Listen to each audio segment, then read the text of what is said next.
Hi guys, this is Leela. Welcome to my channel Leela WebDev. In this video, I will try to explain you about the important concept, another concept in the Linux, that is about the standard input, standard output, and also the standard error.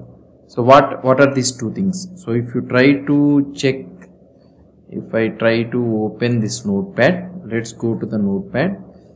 So we will try to learn about the three things, that is nothing but standard input and also the standard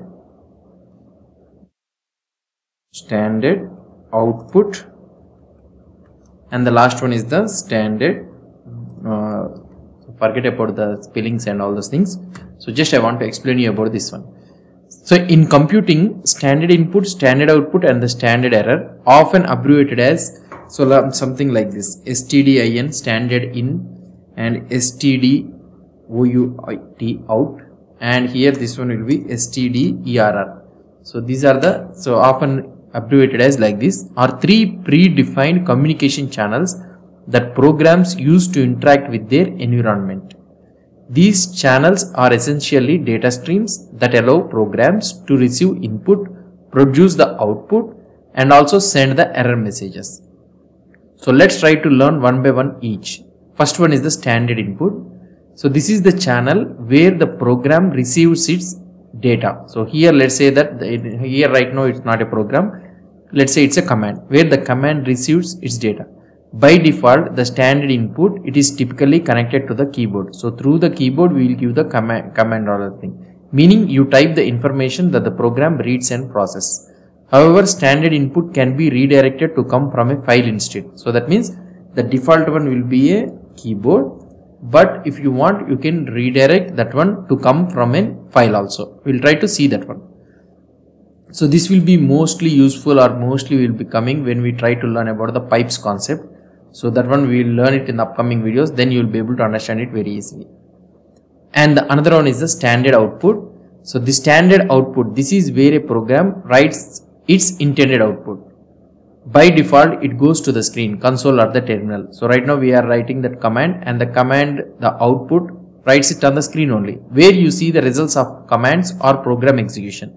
Similar to the standard input, standard output also can be redirected to a file to capture the output. Instead of outputting the data in the console, we can also write that output into a file. So the last one is the standard error. This channel is specifically for the error messages and the diagnostic information generated by the program. By default, standard error also goes to the screen. So if you have any error or anything, means it comes to the screen, but often mixed with the standard output. This can be inconvenient when you need to distinguish between the program's actual output and any errors that might occur. Standard error also can be redirected to a separate file for logging purposes. So that's the thing.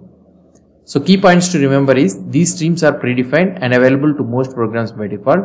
They can be redirected to change where data comes from in or goes out.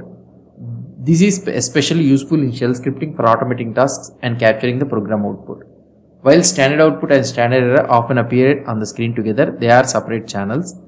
So this is what about the standard input, standard output, and the standard error. So I will try to explain you each one how we can use it. The first one which I want to explain you is the standard output. Why? Because standard input we can understand very easily when we are trying to learn about the pipes and all those things. So in Linux, standard output or the standard out for short we will say it as. So is where commands by default send their results, right? I told you this is typically your terminal screen where you see the information after running a command.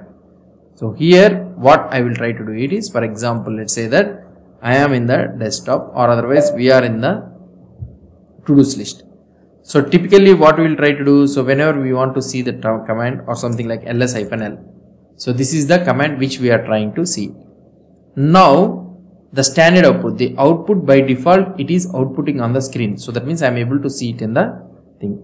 So Linux offers a way to redirect the standard output using the greater than symbol. For example, let's say that if I use this one ls-l, and instead of outputting that in the screen, I want to output that in the file. So that means I can use a greater than symbol, and here I can write something like screen.txt, anything. So whatever the file you want, you can write it. Now if you try to see here, if I press enter, now if you see here ls, you will be able to see the screen.txt, and if I try to check the screen.txt file, now you will be able to see the output. So whatever the output we are able to see, we have written in the file. Now for example, let's say that we are having a today's date. So this is the today's date, and instead of outputting this one on the screen, I want to save it in the file, the same file. So what can I do here? So I can write something like date. Okay, instead of writing that output on the screen, so I want to write it on the screen.txt file. That's it. Now if you try to see the screen.txt file, now if you try to see now we are able to see the date. If you try to observe carefully, already the screen.txt file has the ls data, but the ls data has it has been overridden and only the date is appearing. So this should not happen. So for example, if you have a scenario, so that means you need to understand that the greater than symbol, always it will override the existing data and it will write the new data. For example, let's say that I am having a ncal. So this is the calendar, right? So instead of outputting, I want to write it in the screen.txt. So you know that already the date is there. Now if you try to check the screen.txt, and if you try to see only the calendar data, we are able to see. So that means the previous data has been overridden. So we should not overridden the data. It should append, instead of it should be appended. So for that one, what we need to do it is, so I will clear it out. For that, what we need to do is, so right now we are having in the screen the calendar, right? So the calendar we are having, and I am writing the date. So for example, let's say that I want to have a date which should be written in the screen.txt.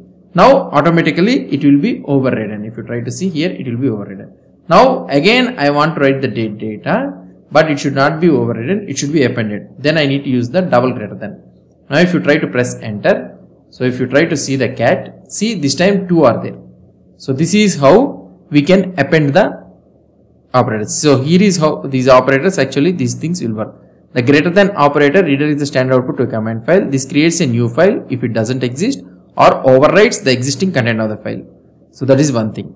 And greater than operator also redirects the standard output, but it appends the information to an existing file instead of overwriting it.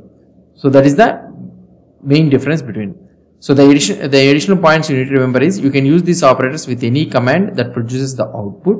Be conscious with the greater than, as it overwrites the existing file. Greater than is useful for maintaining logs or accumulating data over time.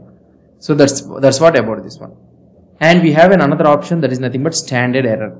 So what is this standard error? So now for example, let's say that I am having an ls and I want to do something like -z. Now you are able to see this invalid option -z. So that means ls doesn't have an option z. So that means it is throwing an error. So this is a standard error. Instead of outputting this one to the screen, I want to save it in one file. So what can I do here? So here ls-z, and instead of having this greater than screen.txt, so that means what it will try to do here. So greater than screen.txt means only the output, the successful output will be outputted to this one. So for example, here if I try to do -z, okay, -z, if I try to do -z, then what will happen? Still the error we are able to see it, but this time instead of outputting the error into the screen, I want to save it in the file. So for this one, what you need to do it is, so you need to write 2 option here, okay. So here you need to write the 2 option. So 2 greater than means, so now the error, if any error is there, means it will be outputted to the file. So now if you try to see the cat screen.txt, then you will be able to see that option. Now if you want to append the data means, then you need to use 2 greater than symbols. So that is the main thing. So here this is how we will be writing the standard error into a file instead of writing it in the screen. So these are the options which you will be able to see. So for the standard input, what we will try to do it is, we will be using the less than symbol, which we will try to see it in the pipes concept and all those things. I will try to explain you. So this is what, so almost for all the commands you can use this thing, greater than symbol or greater than symbol. So like this you can use it. For example, let's say that you are having ls-l option and I want to write the output in the output.txt file, and also the error also should be written in the output.txt file only. So you can write it like this, so it's not a problem. So now you can write it like this, so that, and if you try to see the output for the cat output.txt, Okay, so the output will be coming and also the error also will come. So if you are having something like this option means, so then what you can do it is, so here, so we can write it something like, if you are having this output.txt for both of the things means, so you can write something like, instead of writing output.txt multiple times, you can write %1. Okay, %1. So this is a shortcut which you can write it directly. And if you are having the both the things like this means, then also you can use another option, that is nothing but what I want to tell you is, so so we can also write in a such a way that ls-1 and so I didn't remember exactly, and here greater than ampersand greater than, I think I didn't remember exactly. So we can also write it like this. Now if you try to see the output, so for example, if you want to append it means you can append it like this. So for example, I will use it, append it like this, and here I will write the -z option. Now if I try to see the output, cat output.txt file, now here you will be able to see the error.